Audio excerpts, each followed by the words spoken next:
আসসালামু আলাইকুম সুপ্রিয় দর্শক, আজকের বিশেষ ক্যান্সার আনসার লাইভে আপনাদেরকে স্বাগতম।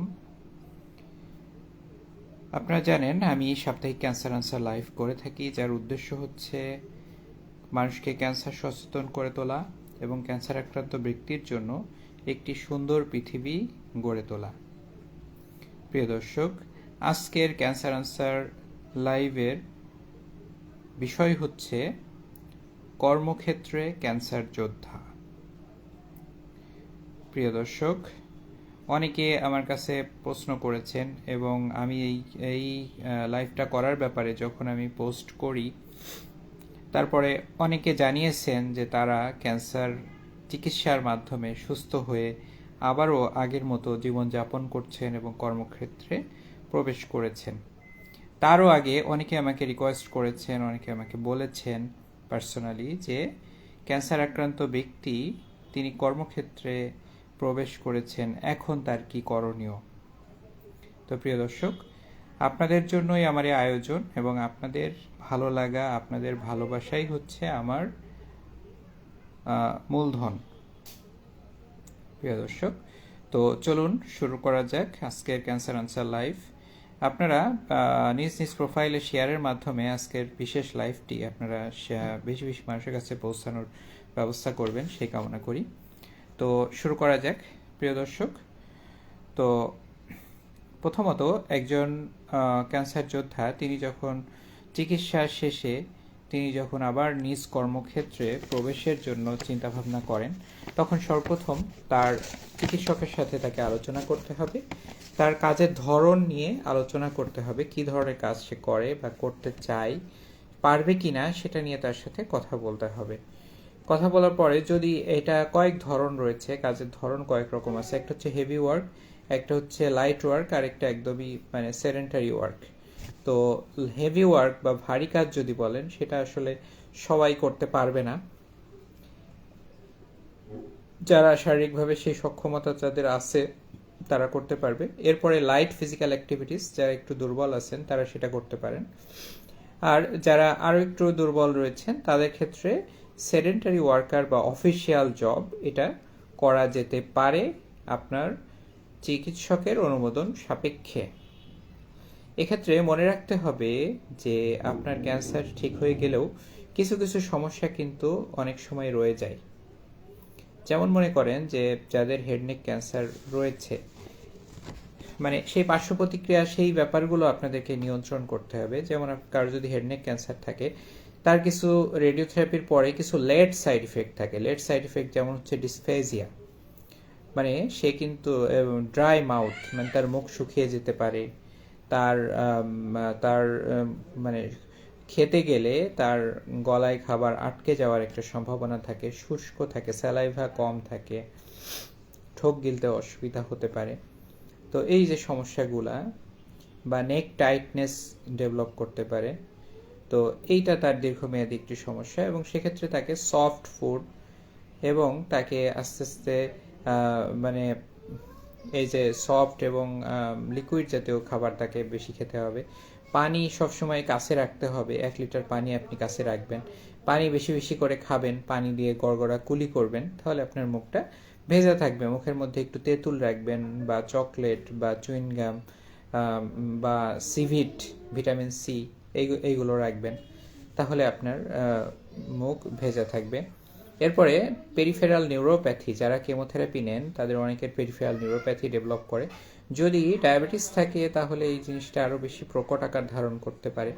তো এই পেরিফেরাল নিউরোপ্যাথি থেকে মুক্তির জন্য আপনাকে অবশ্যই যথাযথভাবে কিছু পেরিফেরাল নিউরোপ্যাথি করার কিছু ড্রাগ রয়েছে, সেই ড্রাগগুলো তো খাবেনই। এরপরে আপনি আপনার শোটা চয়েস করবেন, সেরকম যেটা নরম এবং পাতলা শো আপনি চয়েস করবেন, এবং আপনার পায়ে যাতে প্রেশার না পড়ে। আপনি কিন্তু প্রেশার সোর হলে অনেক সময় বুঝতে পারবেন না, কাটা ফুটলে কিন্তু বুঝতে পারবেন না, খালি পায়ে যাতে না হাঁটেন। বেশি ঠান্ডা বা বেশি গরমের কাজ আপনি করতে পারবেন না, সেক্ষেত্রে আপনাকে সেই ব্যাপারগুলো একটু মাথায় রেখে কাজ করতে হবে। আপনাকে কর্মঘণ্টার ব্যাপারে আপনাকে করতে হবে, যে যেমন মনে করেন একজন ক্যান্সার আক্রান্ত ব্যক্তি, তার কিন্তু টেম্পারমেন্ট সেরকম থাকে না, বা আগের মতো তার কিন্তু এনার্জিটা হয়তো সবসময় থাকে না। এই জন্য আপনার কর্মঘণ্টাটার ক্ষেত্রে আপনি ব্যাপারটি মাথায় রাখবেন। আপনি যদি 8 ঘন্টা কাজ করেন, সেক্ষেত্রে আপনি অফিসে অনুরোধ করে এটাকে 6 ঘন্টা করা যায় কিনা, লাঞ্চের আগে আপনি কাজটা শেষ করে ফেলতে পারেন কিনা, সে ব্যাপারে আপনি অ্যাডজাস্ট করে নেবেন। বা দেখা যাচ্ছে অনেক সময় আপনি মাঝখানে একটু বিরতি দিয়ে আপনি একটু রেস্টের জন্য চাইলেন, অফিসে কথা বলে যে আপনি 2 ঘন্টা মাঝে একটু বিরতি চান, আপনি একটু রেস্ট নিয়ে চাঙ্গা হয়ে আপনি তারপরে আবারও কাজটা করতে পারবেন। এবং দেখা যায় যে আপনি যদি কোনো গুরুত্বপূর্ণ কাজ করেন, তাহলে প্রথম দিকে সবচাইতে মানে আপনার কনসেন্ট্রেশন এবং ফিজিক্যাল পাওয়ার সবচাইতে বেশি যেই সময়টা থাকে, সেই সময়টাতে আপনি সবচেয়ে গুরুত্বপূর্ণ কাজটি, অফিসের সবচেয়ে গুরুত্বপূর্ণ যে কাজ, সেই কাজটি আপনি তখন করবেন। তো এইভাবে আপনি আপনার রিশিডিউল করে নিতে পারেন আপনার কাজগুলোতে। তারপরে আপনি পর্যাপ্ত পরিমাণ আপনি নিজের সুস্বাস্থ্যের দিকে, আপনার খাবার দাবার থেকে শুরু করে আপনার ডেইলি ফিজিক্যাল অ্যাক্টিভিটিস, সুষম খাবার, তারপরে তারপরে হচ্ছে পর্যাপ্ত পরিমাণ পানি, পর্যাপ্ত পরিমাণ ঘুম, আপনার টয়লেট ঠিক মতো হচ্ছে কিনা টাইমলি, এই ব্যাপারগুলো একটা মানুষের কিন্তু ঠিক রাখতে হয়। টাইম ম্যানেজমেন্ট মানে রিল্যাক্সেশন, এটাকে আমরা বলি রিল্যাক্সেশন থেরাপি। যেমন মনে করেন আপনি ইয়োগা করতে পারেন, বা যারা যারা মুসলিম তারা বা যে ধর্মের আছে সেই ধর্মের বিশ্বাস যাদের রয়েছে, তারা কিন্তু তাদের ধর্মীয় বিশ্বাসের আলোকে কিন্তু তারা একটু একটু রিল্যাক্স থাকতে পারেন। ঠিক আছে, মানে মুসলিম যদি হন 5 ওয়াক্ত নামাজ পড়বেন, তাহলে আপনার রিল্যাক্সেশনটা আপনি এটার মাধ্যমে আপনি রিল্যাক্সেশন করতে পারবেন। হিন্দু হলে আপনি আপনাদের হিন্দু ধর্ম মতে আপনি প্রার্থনা করবেন, বা আপনি যদি ইয়োগা করতে চান, ইয়োগা করেও আপনি রিল্যাক্সেশন আপনি করতে পারেন। সুষম খাবারের মধ্যে আপনি আপনার ডায়েট চার্টটা তৈরি করে নেবেন, সব ধরনের খাদ্য উপাদান নিয়ে ডায়েট চার্টটা আপনি করে নেবেন। সব তো তারপরে আপনি দেখা যাচ্ছে যে পর্যাপ্ত পরিমাণ পানি খাবেন, নির্দিষ্ট সময় টয়লেটে যাবেন, প্রতিদিন নির্দিষ্ট টয়লেট না লাগলেও নির্দিষ্ট সময় টয়লেটে যাবেন। প্রতিদিন আপনি পর্যাপ্ত পরিমাণ পানি খাবেন, অন্তত 2.5 থেকে 3.5 লিটার আপনি পানি খাবেন প্রতিদিন, বর্তমানে এই গরমে। ঠিক আছে, তো এইগুলো ফিজিক্যাল অ্যাক্টিভিটিসের মধ্যে যদি বলতে হয় যে প্রতিদিন আপনি যদি ফিজিক্যালি অ্যাক্টিভ থাকেন, আপনার যদি কোনো ধরনের দুর্বলতা, শারীরিক দুর্বলতা না থাকে, আপনি প্রতিদিন আপনি 30 মিনিটস আপনি মানে জগিং করতে পারেন, যে ঘাম ঝরানো পরিশ্রম এই গরমে আপনার করার দরকার নেই। এই গরমে এমনিতেই মানে একটু গরমে আপনি মধ্যে এটা প্রেশার নেওয়ার দরকার নেই, বাট আপনি যখন নর্মাল এনভায়রনমেন্ট থাকবে তখন আপনি প্রতি 30 মিনিটস আপনি করতে পারেন, ফিজিক্যাল অ্যাক্টিভিটিস করতে পারেন, মানে ঘাম ঝরানো পরিশ্রম। এটা সপ্তাহে 5 দিন, মানে 150 মিনিট, অথবা আপনি যদি 3 দিনে করতে চান, অল্টারনেট ডেতে আপনি 50 মিনিটস করে করতে পারবেন। এটা আপনার জন্য একটা মানে মানে এটা স্বাস্থ্যকর একটা মানে এক্সারসাইজ হিসেবে আপনার জন্য হবে। বিশ্রাম, আপনি প্রতিদিন অন্তত 8 ঘন্টা আপনি ঘুমাবেন। আর্লি আর্লি ঘুমায় যাবেন। আপনি যদি আপনি রাত 11টা থেকে 12টার মধ্যে যদি ঘুমাতে পারেন, তাহলে আপনি অবশ্যই 6টা আপনি আপনি 8 ঘন্টা হিসাব করে আপনি ঘুমাবেন। তো তারপরে আপনার অ্যাক্টিভিটিসগুলো শুরু করবেন, তাহলে আপনার মেন্টাল এবং ফিজিক্যাল সাউন্ডনেসটা থাকবে। মানসিক স্বাস্থ্যের জন্য আপনি নিজেকে ইনফেরিয়রিটি কমপ্লেক্সে কখনোই ভোগা যাবে না, অন্যদের থেকে নিজেকে আলাদা কখনোই মনে করা যাবে না।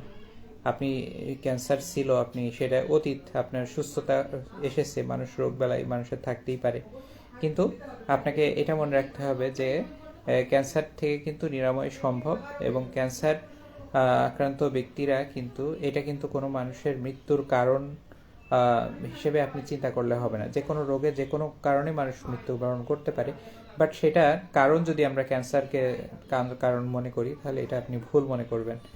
তো সেক্ষেত্রে আপনাকে অবশ্যই মানসিকভাবে চাঙ্গা থাকতে হবে, আশেপাশের মানুষজনের সাথে কথা বলতে হবে। তারপরে শখের কাজগুলো বেশি বেশি করবেন, বাচ্চাদের সাথে বেশি সময় দিবেন, শখের কাজগুলো বেশি বেশি করবেন। আগে যে জিনিসটা আপনি করতেন, সেই অভ্যাসগুলো আবারও আস্তে আস্তে ফিরিয়ে নিয়ে আসবেন। শখের কাজ, কেউ গার্ডেনিং পছন্দ করে, কেউ বই পড়া পছন্দ করে, কেউ ঘুরতে যাওয়া পছন্দ করে। তো নিজেকে পর্যাপ্ত সময় দিবেন, নিজের মেন্টাল প্রশান্তি, রিফ্রেশমেন্টের জন্য, এবং ফিজিক্যাল ফিটনেসটাও আপনাকে অবশ্যই বলেছি সেভাবে দেখতে হবে। এরপরে সাপোর্ট গ্রুপ, সবার লাস্টে সাপোর্ট গ্রুপ। এই যে আজকে আমি যে একটা পোস্ট করলাম তাতে আপনারা সবাই রিপ্লাই দিলেন যে আমার ক্যান্সার হয়েছিল 18 সালে, আমি আজকে সুস্থ, এখন আমি স্বাভাবিক জীবনযাপন করতেছি, আমি আমার স্বাভাবিক কাজকর্ম পেশায় ফিরে এসেছি। এই যে আপনি যে কমেন্টটা করলেন, আরেকজন সেই কমেন্টটা দেখলো, এবং এর মাধ্যমে যে আপনারা যদি 50 জন যদি এরকম ভালো হয়ে থাকেন, তাহলে আরও 500 জন এই জিনিসটা দেখেছে, এবং তারাও তখন মনে করবে যে না, এটা থেকে ভালো হওয়া যায়, এখান থেকে অনেক মানুষ ভালো হয়ে আবারও স্বাভাবিক জীবনে ফেরত এসেছে। এই যে একটা ট্রেন্ড, এই যে একটা সাপোর্ট, এটা হচ্ছে আপনার একটা মানসিক সাপোর্ট হিসেবে কাজ করবে। এই গ্রুপটা আপনার জন্য একটি সাপোর্ট গ্রুপ হিসেবে কাজ করবে। অর্থাৎ আপনি আপনি আপনার আপনার ফিজিক্যাল অ্যান্ড মেন্টাল স্ট্রেংথটা আপনি এই সাপোর্ট গ্রুপের অন্যদের এক্সপিরিয়েন্স শেয়ারিংয়ের মাধ্যমে আপনি পাবেন আর কি। তো প্রিয় দর্শক, এখন অনেকে প্রশ্ন করেছেন, আমি একটু প্রশ্ন নিই। মুসলিম আক্তার উর্মি বলেছেন, আসসালামু আলাইকুম স্যার। ওয়ালাইকুম আসসালাম। গরমে কাজে বের হলে কি ধরনের খাবার, লাঞ্চ বা স্ন্যাক্স করতে পারি? বিশেষ করে যদি কেউ হিজাব করেন তিনি সেক্ষেত্রে কি করবেন? বিদ্যুতের যে সমস্যা, গ্রামে গ্রামে যদি কর্মস্থল থাকে, অবশ্যই রোদকে আমি দেখেন এর আগেও কিন্তু লাইভ করেছি, লিখেছি, আপনি দেখবেন যে গরমে ক্যান্সার রোগীর করণীয়, এটা নিয়ে কিন্তু আমি ডিটেলস এর আগেও লিখেছি, লাইভ করেছি, সবই করেছি, আপনারা একটু দেখবেন। তাও আমি শর্টে বলি, আপনি ডিহাইড্রেশন হতে দিবেন না, সাথে একটা ছাতা রাখবেন, 1 লিটার পানি রাখবেন, ঠিক আছে? আর রোদ্রের মধ্যে ঘোরাঘুরি করবেন না, ছায়াযুক্ত স্থানে স্থিরভাবে বসে কাজ করার চেষ্টা করবেন, এবং পর্যাপ্ত পরিমাণ 3 লিটারের উপরে আপনি পানি খাবেন, ঠিক আছে? এইটা আর কি, এটা শর্টে বললাম। আর আপনি এমনি এমনি সিজনাল যেই মানে জুসি যেই ফলগুলো রয়েছে, পানি জাতীয় খাবার যেগুলো রয়েছে সেইগুলো খাবেন, স্পাইসি ফুডগুলো খাবেন না, পেটে অসুবিধা হতে পারে, এই আর কি। আর এই তো হালিমা খাতুন তিনি বলেছেন যে ওভারিয়ান ক্যান্সারের চিকিৎসা শেষে কি ধরনের কাজ থেকে বিরত থাকতে হবে? সার্জারি শেষ হয়েছে প্রায় 7 মাস, জোরে হাঁটাহাঁটি করলে ব্যথা হয় পেটে, হঠাৎ প্রোটিন খেতে একেবারেই ভালো লাগে না।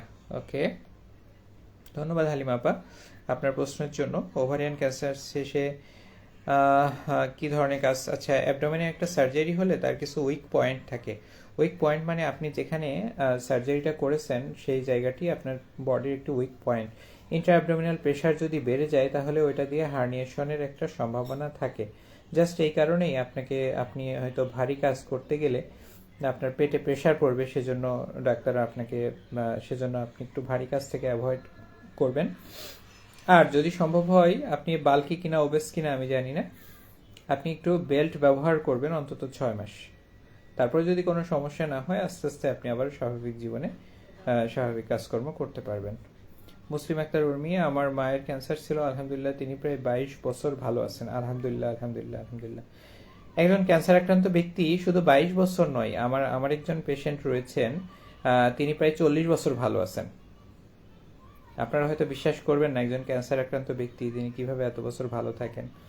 40 বছর, 22 বছর, 20 বছর, 12 বছর, 10 বছর, এরকম অনেক রোগী রয়েছেন যারা দীর্ঘকাল ধরে ক্যান্সার নিয়ে ভালো আছেন এবং ক্যান্সার তাদের জীবনে কোনো বাধা হয়ে ওঠে নাই। এই উর্মি আপা, আপনার মায়ের কথা আপনি বললেন 22 বছর যাবৎ ভালো আছে, এটা হচ্ছে আমাদের সবার জন্য আপনারা যারা সবাই দেখছেন, আপনারা এই বিষয়টি আপনারা নোট করবেন যে ক্যান্সার আক্রান্ত ব্যক্তিও কিন্তু যুগের পর যুগ ভালো থাকতে পারে। অতএব এটা কিন্তু আল্লাহ চাইলে আপনি ভালো মতো চিকিৎসা নিলে হয়তো বা ক্যান্সারে থেকে আপনি পরিপূর্ণ নিরাময় হবে, অবশ্যই হবে। আহমেদ রায়হান বলছেন, আমি একজন ক্যান্সার যোদ্ধা, আপনাকে ধন্যবাদ জয়েন করার জন্য রায়হান ভাই। সাদ্দাম হোসেন, আসসালামু আলাইকুম। হ্যাঁ, ওয়ালাইকুম আসসালাম। হ্যাঁ, ওকে। তানিয়া ভুইয়া, তিনি কি ক্যান্সার হয়েছিল বলছেন? হ্যাঁ। আহমেদ রাইহান, স্যার আমার 9 মাস হয়েছে, রেডিয়েশন 33 শেষ হয়েছে, এখনো মুখে ছাল লাগে। হ্যাঁ আহমেদ রাইহান, আপনার জন্য যে আমি বলেছি হেডনেক ক্যান্সারে আসলে মুখের ভিতরে ঘা হওয়াটাই এটা হচ্ছে মূল প্রবলেম। হ্যাঁ, এটা মুখে ছাল লাগা, এটা আমি বলতে ভুলে গেছি, এটাও একটা দীর্ঘমেয়াদী একটি সমস্যাগুলোর একটি। তো আপনাকে অবশ্যই সফট খাবার খেতে হবে, লিকুইড খাবার খেতে হবে, বেশি গরম বা ঠান্ডা খাবার খাওয়া যাবে না, স্পাইসি ফুড খাওয়া যাবে না। নিয়মিত আপনাকে কুলি করতে হবে, যে কুসুম গরম পানি দিয়ে আপনি গড়গড়া কুলি করবেন রেগুলারলি, চেষ্টা করবেন 200 বার দিনে কুলি করার। এরপরে মাউথ ওয়াশ ব্যবহার করবেন এবং আপনার ওরাল কেয়ারটা ঠিক মতো নেবেন। অবশ্যই আপনি টুথব্রাশ ইউজ করবেন না, এক্ষেত্রে আপনি মাউথ ওয়াশ ব্যবহার করলেই যথেষ্ট। টুথব্রাশ ব্যবহার করা লাগবে না, সেটা যদি করেন তাহলে মুখের ঘা থাকলে সেটা আরও বেড়ে যাবে।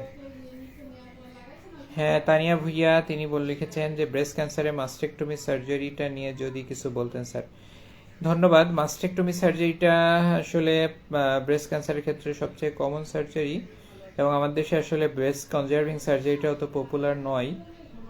আর ব্রেস্ট কনজারভিং সার্জারি করতে গেলে অনেক সময় রিস্ক থেকে যায় মানে ফ্রোজেন সেকশন বায়োপসি ফ্যাসিলিটি যেখানে নেই সেখানে আসলে ব্রেস্ট কনজারভিং সার্জারি করাটা বেশ রিস্কি।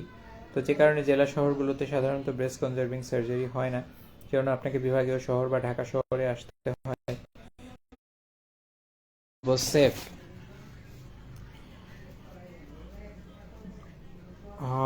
আচ্ছা, একটু নেটওয়ার্কে একটু সমস্যা হচ্ছে। হ্যাঁ, হালিমা খাতুন বলছেন ওজন 5 কেজি বেশি। যাক আলহামদুলিল্লাহ। ওজন বেশি থাকলে আমাদের তেমন কোনো নেই, তার মানে আপনার ক্যান্সার, আপনি এখন ওয়েট গেইন করছেন মানে ভালোর দিকে আছেন। তবে যারা একদম সম্পূর্ণ কিওর হয়ে গেছেন বা 5 বছরের বেশি পার হয়ে গেছে তারা অবশ্যই ওজনটা নিয়ন্ত্রণে রাখলে সুবিধা। প্রথম 5 বছর আমরা রিল্যাক্স থাকতে বলি, যে ওজন নিয়ে অত টেনশন করতে নিষেধ করি, কিন্তু 5 বছর পরে যখন সে সার্ভাইভ করে তখন তাকে অবশ্যই তার লাইফস্টাইলের মাধ্যমে আবার তার ওজনটা মানে নর্মাল রেঞ্জের মধ্যে, স্বাভাবিকের মধ্যে অবশ্যই আনাটা উচিত। আহমেদ রায়হান, আপনাকে অনেক অনেক ধন্যবাদ। হ্যাঁ, আপনাকেও অনেক ধন্যবাদ আহমেদ রায়হান ভাই। মাহমুদা সুলতানা তিনি লিখেছেন কেমো দিয়ে আসছি 15 দিন হলো, এখনো পাতলা পায়খানা হয়, এটা কি কোনো সমস্যা? হ্যাঁ, কেমোর পরে 3টা সমস্যার কথা সবসময় মাথায় রাখবেন: জ্বর, পাতলা পায়খানা, বমি। এই 3টা সমস্যা থাকলে আপনাকে অবশ্যই ইভ্যালুয়েট করতে হবে। আপনার যদি 15 দিন ধরে পাতলা পায়খানা হয়, আপনি অবশ্যই একটা ব্লাড টেস্ট করবেন, CBC complete blood count test করবেন। অনেক সময় দেখা যায় যে হাইপোনেট্রেমিয়া হয়, ফেব্রাইল নেট্রেমিয়া, হাইপোনেট্রেমিয়া হয়। তো সেটা ফেব্রাইল নিউট্রোপেনিয়া হয়। তো সেই নিউট্রোপেনিয়ার জন্য অনেক সময় দেখা যায় ব্লাড কাউন্ট কমে যাওয়ার কারণে পাতলা পায়খানা হতে পারে। সেটা যদি হয় তাহলে এটা একটি জরুরি অবস্থা এবং প্রয়োজনে আপনাকে হাসপাতালে ভর্তি হয়ে ট্রিটমেন্ট নেওয়া লাগতে পারে। আপনার প্রতি আমার পরামর্শ, একটা কমপ্লিট ব্লাড কাউন্ট বা সিবিসি টেস্ট করে আপনার ডক্টরকে দেখান বা আমাকেও দেখাতে পারেন, তখন আমি বলতে পারবো আপনার কি করণীয়। আপাতত যেহেতু আপনার পাতলা পায়খানা হচ্ছে, আপনি অবশ্যই খাবার স্যালাইন খাবেন এবং পাশাপাশি আপনি মানে আরও কিছু পাতলা পায়খানার ওষুধ রয়েছে, যেমন সিপ্রোফ্লক্সাসিন 2 বেলা, মেট্রোনিডাজল, জিঙ্ক, এগুলো খেতে পারেন। আর সিবিসি টেস্ট করার পরে আমরা বাকিটা হয়তো বলা যাবে। প্রিয় দর্শক, ক্যান্সার আনসার আজকে বিশেষ লাইভ। আমরা আজকে ক্যান্সার রিহ্যাবিলিটেশন নিয়ে কথা বলতেছি, যেখানে আমরা একজন কর্মক্ষেত্রে ক্যান্সার যোদ্ধা ফিরে যাওয়ার পরে তার কি করণীয় সেটা নিয়ে আমরা আলোচনা করছি। প্রিয় দর্শক, আপনারা যারা আজকে আমাদের সাথে আসলে যুক্ত ছিলেন, সবাইকে আসলে অনেক ধন্যবাদ, অনেক আন্তরিকতা এবং ভালোবাসা আপনাদের প্রতি। আপনারা এভাবে যুক্ত থাকবেন, সাপোর্ট গ্রুপের সাথে আপনারা যুক্ত থাকবেন এবং নিজের মতামত শেয়ার করবেন। তার মাধ্যমে আপনার এক্সপেরিয়েন্স আরেকজন ক্যান্সার যোদ্ধার মনে সাহস যোগাতে পারে, যেটা তার চিকিৎসা গ্রহণের ক্ষেত্রে তাকে উৎসাহিত করবে এবং একটি জীবন বেঁচে যাবে ইনশাআল্লাহ। মুসলিম আক্তার উর্মি তিনি বলছেন মাছ, মাংস, ডিম কিছুই খেতে পারে না, ইচ্ছা করলে প্রোটিনের চাহিদা কিভাবে মেটাতে পারি? মাছ, মাংস, ডিম কিছুই খেতে চায় না এভাবে বললে তো হবে না। উনি যেভাবে খেতে চাই সেভাবে দিবেন। যদি ডিম এমনি খেতে না চাই, স্যুপ করে দিবেন বা পুডিং করে দিবেন। মাছ যদি ভেজে রান্না করে না খেতে চাই, ভেজে দিবেন। মাংস যেভাবে রান্না খেতে চাই সেভাবে দিতে হবে। যে খাবারটা বেশি খেতে চাই সেই খাবারটাই আপনি, যে খাবারটা চয়েস করবে সেই খাবারটাই আপনি বেশি বেশি করে দিবেন। শফিকুল ইসলাম স্যার কেমন আছেন? হ্যাঁ আলহামদুলিল্লাহ ভালো আছি, আপনি ভালো আছেন? মাহমুদা সুলতানা তিনি বলেছেন কেমো এবং ইমিউনোকে একসাথে নেওয়া যায়? হ্যাঁ ধন্যবাদ। কেমো এবং ইমিউনোথেরাপি একসাথে নেওয়া যায় এবং গাইডলাইন অনুযায়ী দেখা যায় যে মানে অনেক ক্ষেত্রেই কেমো এবং ইমিউনোথেরাপি একসাথে অনেক শুধুমাত্র মানে একটা সিঙ্গেল এজেন্টের তুলনায় অনেক বেশি ভালো কাজ করে। এটা আসলে আমাদের গাইডলাইন অনুযায়ী আমরা দেখি কিছু কিছু ক্ষেত্রে। রেডিওথেরাপি একটা গ্যাপ হয়ে গেলে কি কোনো প্রবলেম হবে? রকি আহমেদ লিখেছেন। হ্যাঁ ঠিক, রেডিওথেরাপি গ্যাপ হলে অবশ্যই প্রবলেম হতে পারে এবং সেক্ষেত্রে রিকারেন্স রিস্কটা বেড়ে যেতে পারে।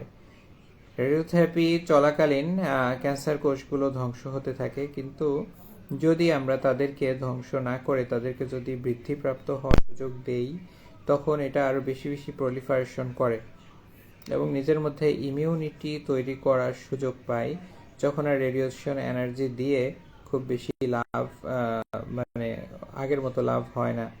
তো এই জন্য তবে সাধারণত দেখা যায় যে 2 সপ্তাহের বেশি যদি গ্যাপ হয় তখন আমরা কারেকশন করি, দেখা যাচ্ছে আমরা তখন একটা বা দুইটা ফ্র্যাকশন রেডিওথেরাপি আমরা অনেক সময় বাড়িয়ে দেই। মুসলিম আক্তার উর্মি বলছেন, কুসুম গরম রেখে ডিম সিদ্ধ কি এখন খেতে পারবেন? চিকিৎসা শেষ। হ্যাঁ, ডিম উনি যদি খেতে পারে তাহলে উনি খাবেন, উনি খেতে পারলে উনি খাবেন, অসুবিধা নেই। প্রিয় দর্শক, আজকে যারা ক্যান্সার আনসার লাইভে যুক্ত ছিলেন, অনেকে অনেক প্রশ্ন করেছেন, আমি চেষ্টা করেছি সবার প্রশ্নের যথাযথ উত্তর দেওয়ার জন্য। সবাই ভালো থাকবেন, সবাই নিজ নিজ কর্মস্থলে ভালোভাবে কাজ করবেন। আশা করি হতাশ হওয়া যাবে না। ক্যান্সার নিয়েই বাঁচতে হবে, ক্যান্সারকে নিয়ন্ত্রণ করেই আমাদেরকে জয়লাভ করতে হবে।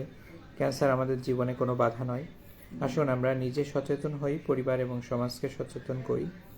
আমার আপনার সকলের ঐকান্তিক প্রচেষ্টায় দূর হোক ক্যান্সার চিকিৎসার সকল অন্তরায়। সবাই ভালো থাকবেন।